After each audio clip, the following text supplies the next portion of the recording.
বিদায় নিচ্ছে আপনাদের থেকে, এই ইউটিউব থেকে, এই ফেসবুক থেকে, এই টিকটক থেকে। 7 hours later. ওয়ালাইকুম রাহমাতুল্লাহি ওয়া বারাকাতুহু।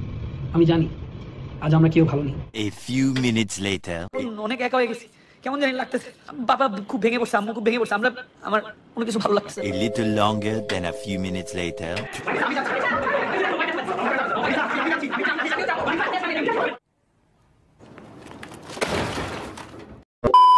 আফ্রিদি ভাই এত কান্নাকাটি কেন করেন ভাই? এত কান্নাকাটি কেন ভাই? আপনি যখনই কান্নাকাটি করেন তখনই কোনো কোনো সমস্যা হয়। আপনার থেকে একটা রিকোয়েস্ট, আর কান্নাকাটি করবেন না। যে সমস্যা হয় অ্যাটলিস্ট আপনি করবেন না। আর ভাই আর একটা কথা, অ্যাক্টিংয়ের অবস্থা এত বাজে কেন ভাই? এটা একটু বলতে হবে। মানে ভাই আপনার থেকে আমি শিখতে পারছি যে ফেক ক্রাইম কাকে বলে। ভাই ক্যামেরার সামনে এসে আপনি যে বক্তৃতাগুলো দেন ভাই একদম বুঝাই যায় যেগুলো কেউ স্ক্রিপ্ট রেখে দিছে, বা সুন্দর করে একজন স্ক্রিপ্ট রাইটার দিয়ে আপনি সুন্দর একটা স্ক্রিপ্ট লিখেছেন, উঠে তারপরে একটু অভিনয়ের সাথে। আজকে আমার চ্যানেল ইউটিউবে সাবস্ক্রাইবার মাত্র 420, প্রায় 1 মাস হয়ে গেছে, কিন্তু এখনও একজন সাবস্ক্রাইবারও বাড়েনি। ইভেন আমার ভিডিওর ভিউসও কমে গিয়েছে। আমি জানি না আমি কী করব। I am very tensed. কিন্তু এখানে পার্থক্য আছে। আফ্রিদি ভাই যেটা করেছে সেটা নাটক, কিন্তু আমি যেটা করছি সেটা আসলেই সত্য।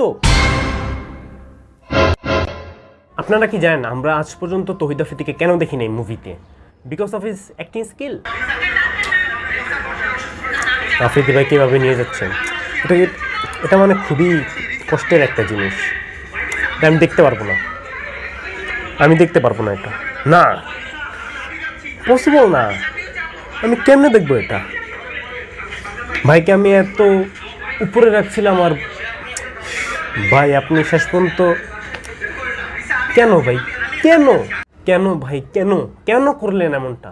যাকে দেখে আমি আমার ইউটিউবের পথ চলা শুরু করেছিলাম, আজকে তাকে এভাবে দেখতেছি, তাহলে আমার কি হবে?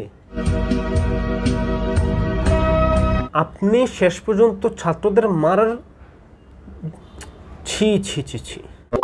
আমি যখন অ্যারেস্ট হবো তখন আমার মায়ের রিয়াকশনটা কি হবে ওইটাই আমি দেখতে চাই। আফ্রিদি ভাইয়ের কাছে আমার একটা কোশ্চেন, ভাই কখনো জীবনও কল্পনা করছিলেন যখন আপনি পুলিশ নিয়ে প্র্যাঙ্কটা করতেছিলেন সত্যি ফিউচারে আপনার বাসায় পুলিশ আসবে? জীবনও কল্পনা করছিলেন যে আপনার পাস্টে যেটা ভাবছিলেন এটা একসময় ফিউচারে সত্য হবে?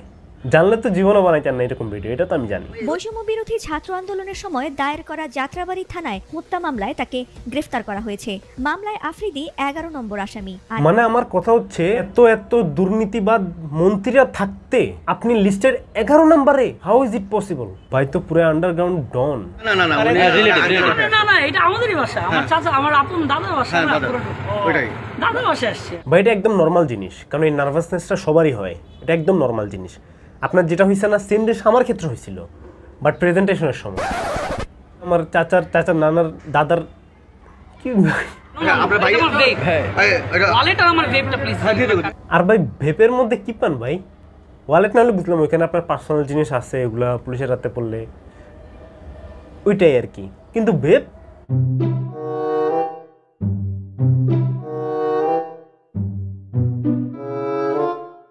আমি তো একেবারে 100% শিওর এখানে আফ্রিদি ভাইয়ের ফিলিংটা এরকম ছিল, আর জীবন মানুষের ভিডিও বানায় আসলাম, আজকে মানুষ আমার ভিডিও বানাই দিছে, তারপর ফিলিং প্রাউড। কারণ গাড়ি দিয়ে যাইতেছেন, অন্য কারো তো এত সৌভাগ্য হয় না যে এত মানুষ ভিডিও করবে, এটা তো একটু প্রাউডের বিষয় আছে, রাইট।